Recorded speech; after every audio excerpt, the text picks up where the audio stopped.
E cá atrás de mim eu posso falar isso. Alguém que é jovem, obviamente, terá uma posição diferente. Na literatura e nas mitologias de toda a história, a vida eterna sempre foi encarada como uma maldição. Exatamente. Os vampiros e tantos outros seres imaginários. Exatamente. Qual é a única célula eterna que nós conhecemos? Dentro de um indivíduo, a única célula imortal é a célula cancerosa. E por isso ela é poderosa e por isso ela é destrutiva, como um vampiro. Ela destrói por ser imortal. Será que nós vamos querer a imortalidade? Quer dizer, o que me parece é que nós, enquanto humanos hoje, desejamos, temos medo da morte, porque ela é a única condição que nos é possível. Se algum dia nos derem a possibilidade, né, de não morrer, eu acredito que nós vamos desejar morrer. Não sei, hein? Não sei. Eu adoraria ficar por aqui, vendo minhas filhas para sempre, depois brincando com as minhas netas. Você disse que o seu desapego à vida mudou completamente depois que você teve filhos. Depois que você tem filho, quando você pega um avião, já te dá angústia se você morrer. Antigamente nem me passava pela cabeça essa possibilidade. Eu não quero sair da festa. Então, em vez de querer, eu vou perguntar a quem interessaria a imortalidade? Eu totalmente. Eu digo mais, a qualquer custo, eu acho que esse é o sonho, o desejo da humanidade. Como assim qualquer custo?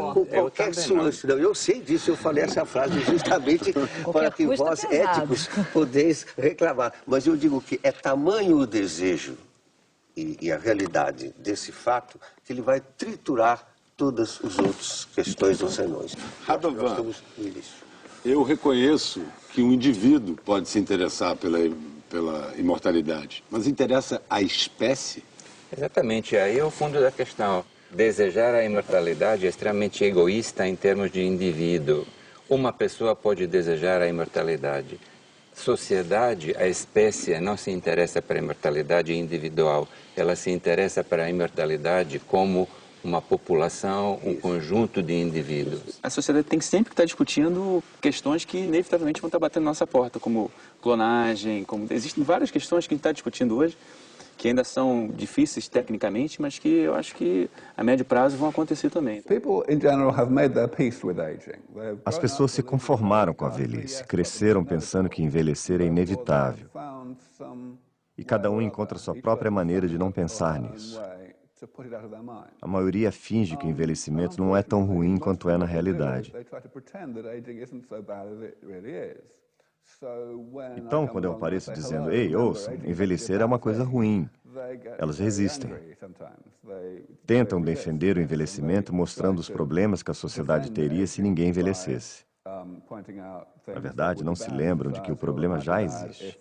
Já há 100 mil pessoas todos os dias sofrendo mortes terríveis por causa da velhice. O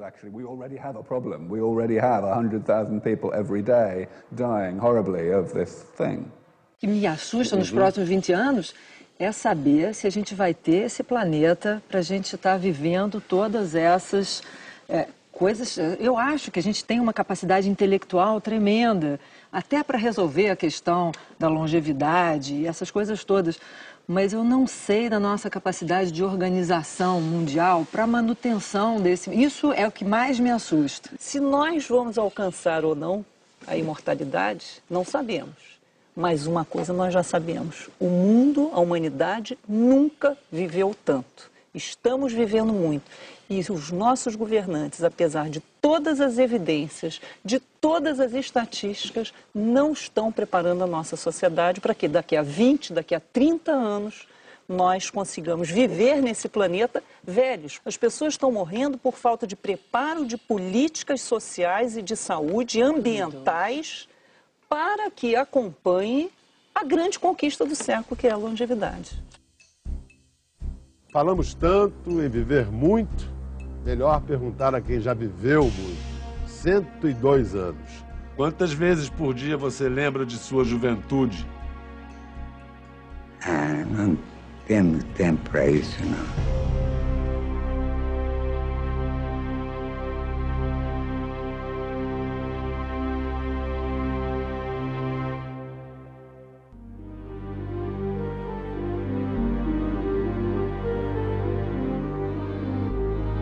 Os ser humano já vem estendendo sua expectativa de vida assustadoramente.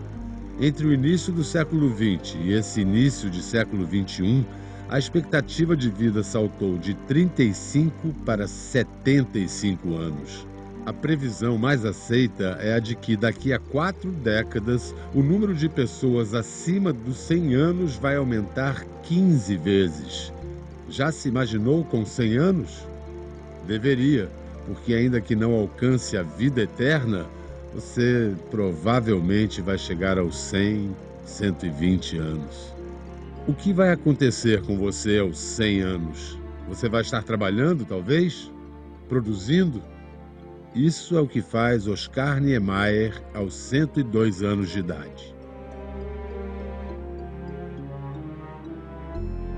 Oscar, em palavras bem de em dia de semana, a velhice é uma porcaria? Mais ou menos. Mais para mais ou mais para menos? A gente sempre encontra uma saída, ainda mais para mais. Como você lida com as limitações da velhice? A gente contorna o que é possível contornar, mas que as surpresas da vida são tantas e tão importantes, algumas vezes, que a gente tem que se adaptar. Viver cansa, Oscar.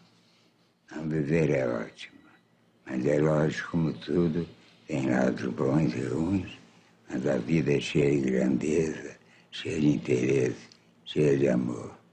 No dia 15 de dezembro, Oscar Niemeyer fez 102 anos de vida. Uma vida sempre ativa. Posso lhe desejar muitos anos de vida?